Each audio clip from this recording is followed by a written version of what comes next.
It took much longer than most promotions, but the Aaron McKee era is underway.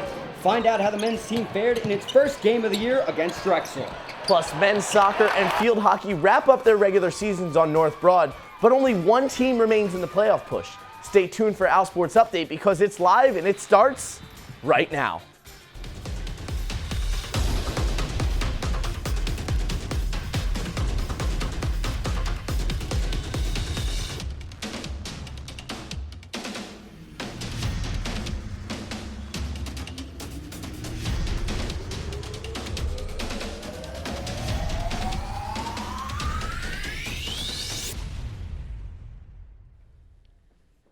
What's up, Owls fans? Another week, another fresh edition of OwlSports Update. Alongside Adam Cronali, I'm JJ Mahowski. We've got a lot to get to in the next 30 minutes. Hoop season is back, and the Aaron McKee era is underway on North Broad.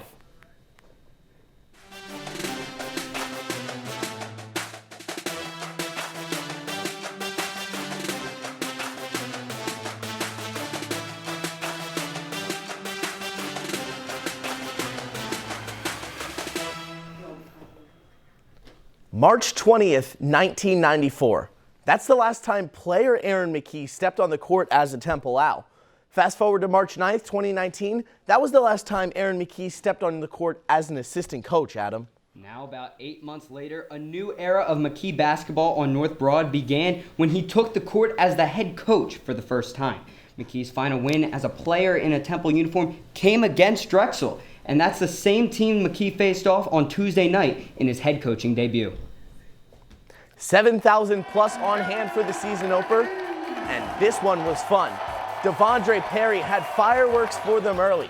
A huge slam here from the junior gives him his 2 points of the first 6 he scored on the night in 17 minutes of play off the bench. Drexel keeps this one close though. Here it's Cameron Winters looking 2. The game is tied at 31 at the half. The second half was a different story. Look out!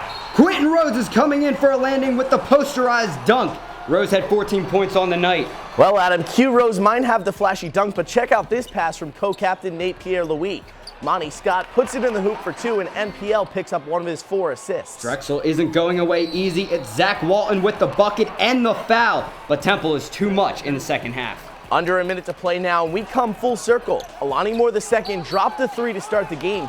Here he is driving to the basket and collecting the and one on his way there to put the game on ice. Final score from the Liacouras Center is 70-62. Temple gets its first win of the season and rides the back of Nate Pierre-Louis, who posted the only double-double for either team. 16 points, 10 rebounds, and 4 assists for him. TJ Bickerstaff countered with 16 points, 7 rebounds, and an assist in the Dragons' losing effort. The McKee era started with energy and a win, far from perfect, but the Owls are 1-0. There was a lot of emotions. As a player, you have some control over the outcome sometimes. You're one of 5 out there on the floor, you can control your nerves. But, you know, what I realized right away as a coach, sometimes you don't have that luxury. I think it's great that we got the win, but I didn't think we played well, so we just got to keep getting better. We got a long road ahead of us. We got a lot of work to do. McKee isn't only the team's head coach, he's spending time doing some cheerleading and promoting. On Twitter, Coach McKee had this to say after the game, quote, "Owl Nation, thank you for your support last night. We felt your energy. We will need that same passion all season. Hope to see the Liacouras Center filled this Saturday at 2 p.m. as we take on Morgan State. All in." After Tuesday's win against Drexel, the Owls are now 229 and 146 against all City 6 schools and 21-3 versus the Dragons. They hold a strong 48-19 record against Penn and are 57-34 against LaSalle. Temple has faced off with St. Joe's far more than any other school. A lot of that is thanks to when both teams were in the Atlantic 10. And the Owls have won 74 of their 129 matchups with the Hawks. Villanova gives Temple its only losing record in the City 6 at 29-35 all time, Adam. And more on Temple's history. Since 1982, the team has had 3 coaches, John Chaney, Fran Dunphy, and now Aaron McKee. New captains emerge every season with goals to lead their team. Part of that set of goals is to follow in the identity set by the head coach, which was displayed on opening night. A year after knowing he was the head coach and then 7 more months after his official introduction, Aaron McKie made his much-anticipated debut on Tuesday night versus Drexel.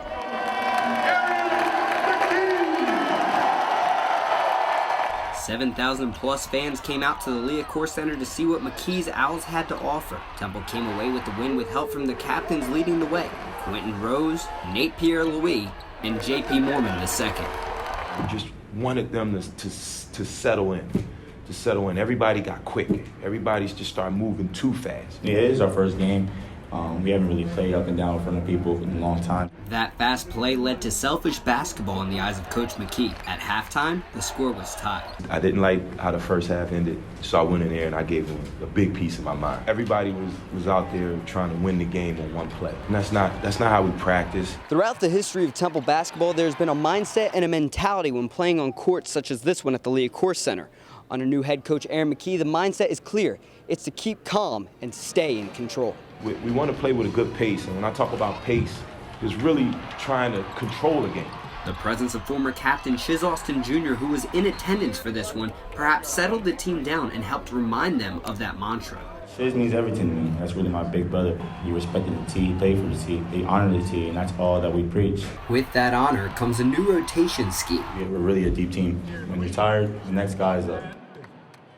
The Owls played 10 guys in the win against Drexel. That ties the most players Fran Dunphy played in any game last season. 8 of those 10 found the scoring column.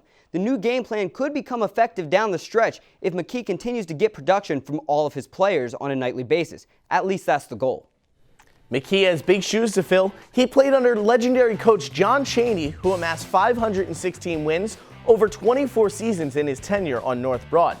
Fran Dunphy took over for Chaney in 2006, winning 270 games and making 8 NCAA tournaments in the process.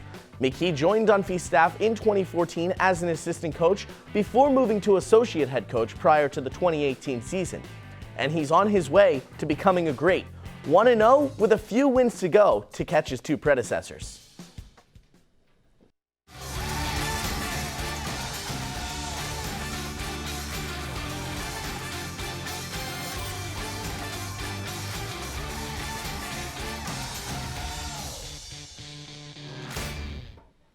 Women's basketball jumped in on the fun on Tuesday night as well inside of McGonigal Hall.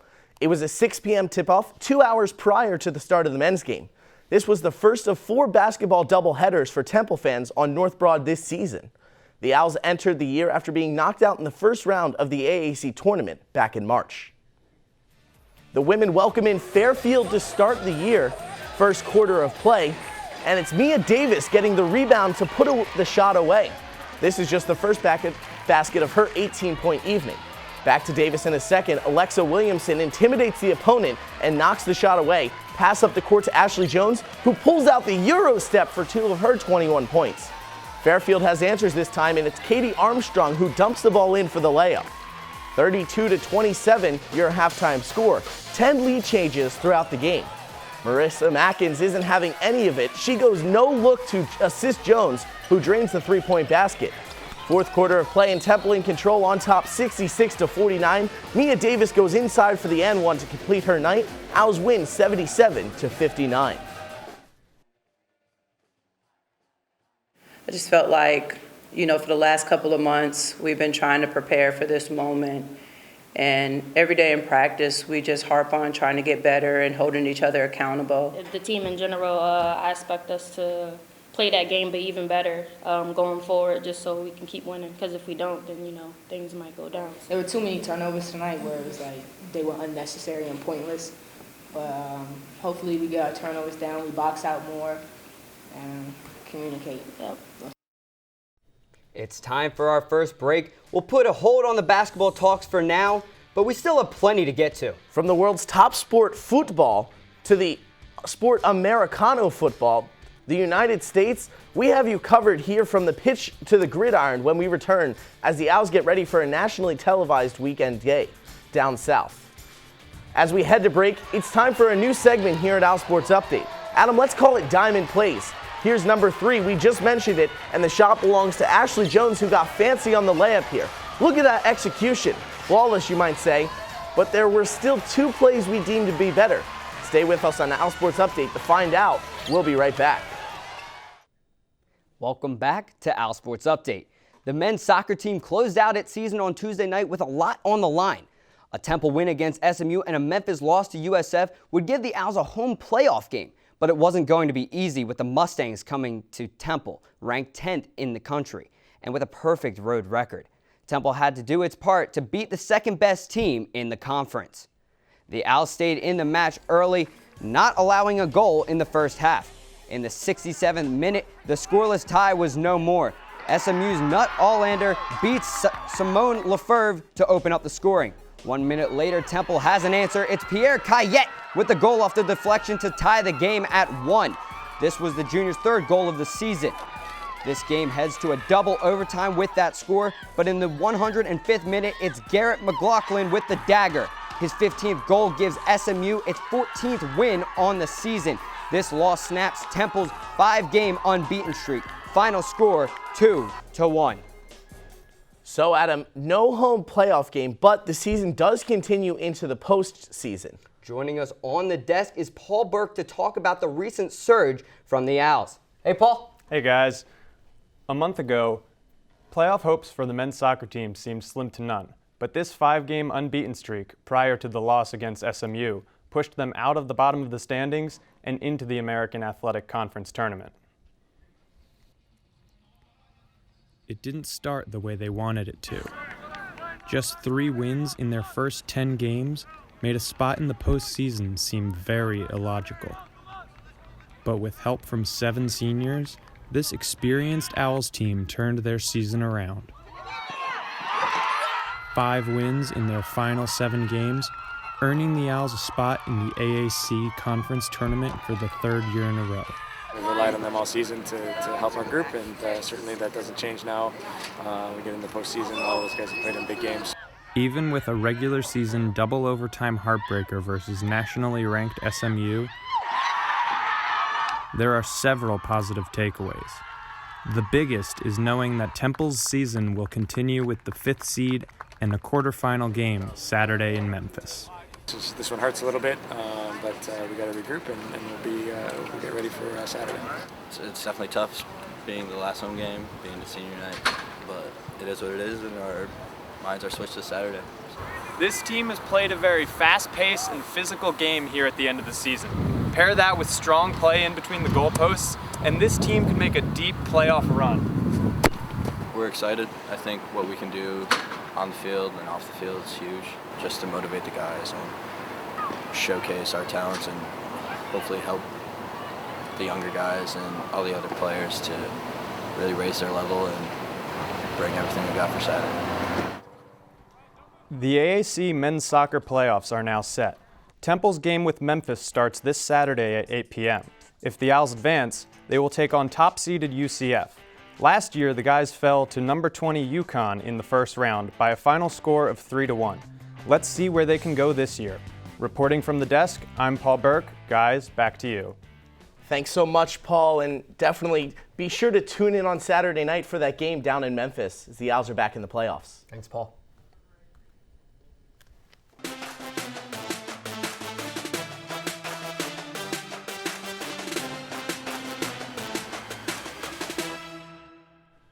From football to football, it's time to move from the pitch to the gridiron, and a very important Thursday night game for the Owls, who are riding a 2-game slide.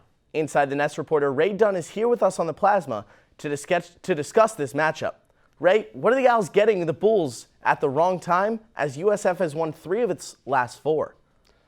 Yes. Meanwhile, the Owls have hit a crossroads in their season as they come out of the second bye week of the season in a slump, coming off back-to-back losses and now going to Tampa Bay where they've never won a game before.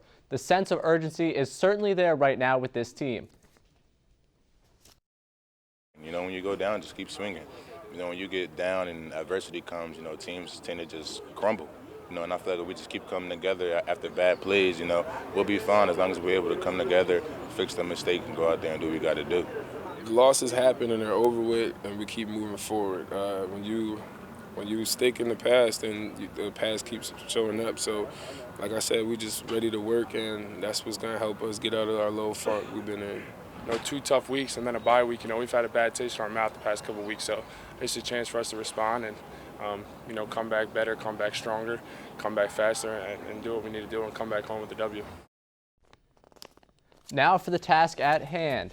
Getting to the Bulls' offense, the running attack has been praised by many, but I want to talk about Mitchell Wilcox. The All-AAC first-team tight end a season ago has rewritten USF's record books.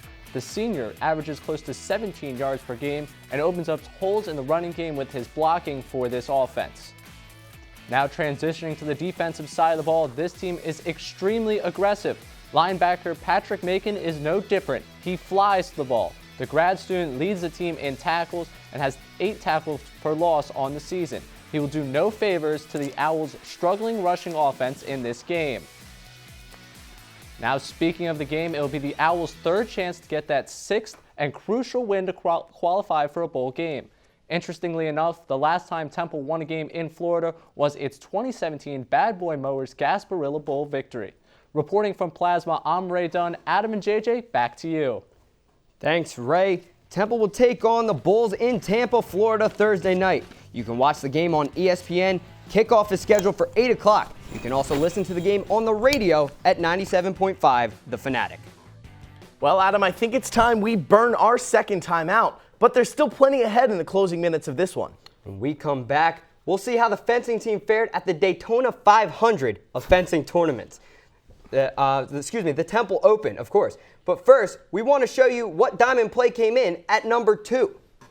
This play comes from the men's soccer team, and it's Pierre Cayette with the game-tying goal off of the loose ball.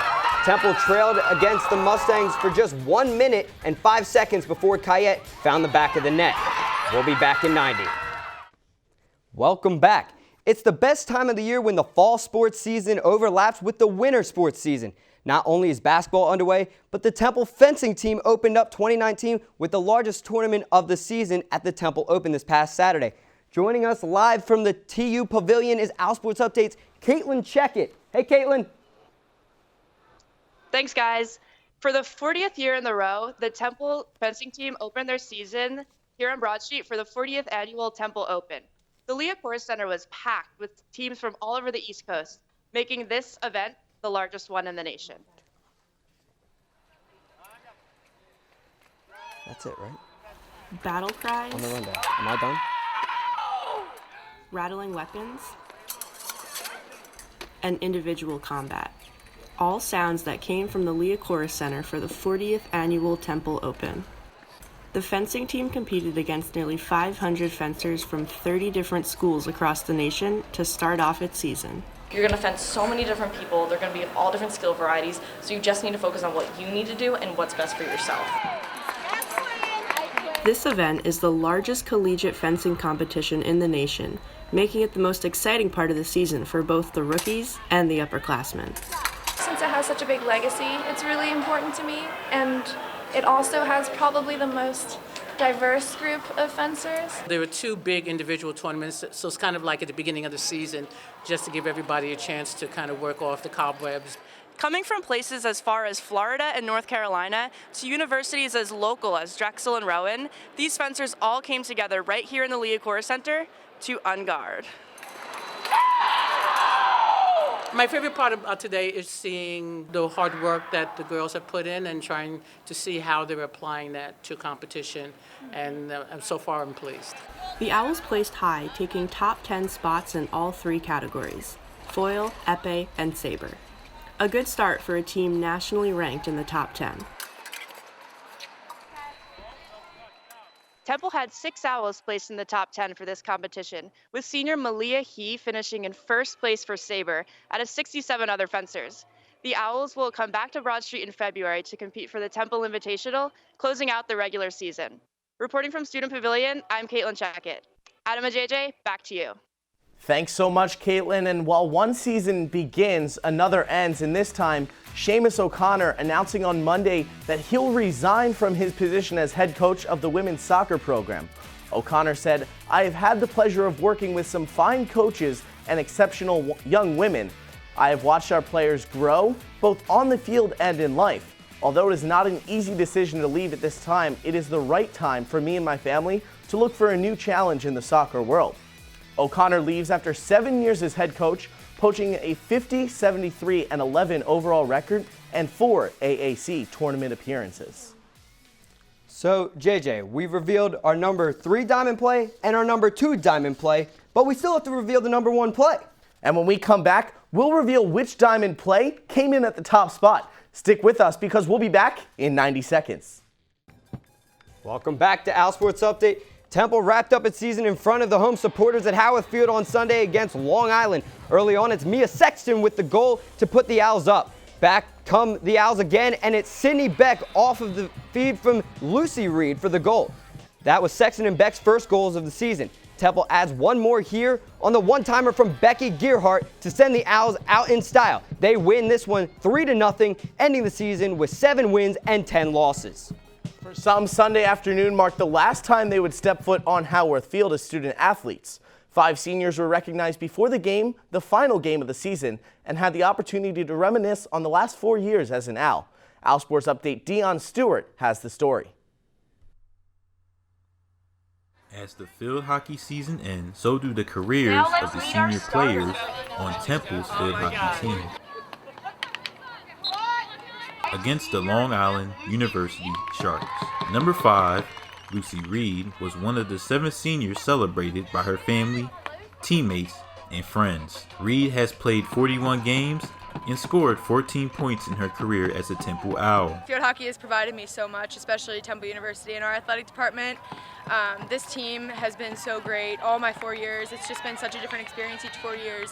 It's always great to leave on a high note, and Reed did just that when she picked up an assist in the second quarter on a goal from freshman Sydney Beck. It was a really big moment for me. It was my first goal this season, and Lucy laid a really great ball, and it was just really nice to get that for her. She's always worked really hard on that corner. The seniors have been, just such phenomenal leaders, so it was really exciting to get the W for them on senior day, but also pretty emotional to see such a special group leave. After a long season, the Owls are ready to celebrate senior day. As senior day is celebrated, the coaching staff and remaining players have takeaways from the senior players. So all of the seniors have put in so much into this program, and it's really only on the rise now, and it's really inspiring. A lot of learning opportunities for us. We had a lot of underclassmen playing, so there's a lot to take from this season. From Temple Sports Complex, I'm Dion Stewart, OwlSports Update. We've been counting down to the number 1 play, JJ, and now it's time to show it. Well, this one was number 2 on SportsCenter's Top 10 on Wednesday. Let's take it back to men's basketball and the monster slam by Quentin Rose. Here you'll see it. He takes it to the hoop, and he takes flight to the rim. He was sure to stuff his carry-on securely in the overhead compartment. Yeah, Quentin Rose, or Q as they like to call him, brought the thunder on this slam. And as you mentioned, JJ, it was number 2 on ESPN's Top 10 list. Certainly well-deserving for Temple Owls' Quentin Rose. Well, it's been a fun show, Adam, but it's time that we say goodbye. Be sure to tune in next Thursday to OwlSports Update. For Adam Canali, I'm JJ Michalski. Have a good day, everybody.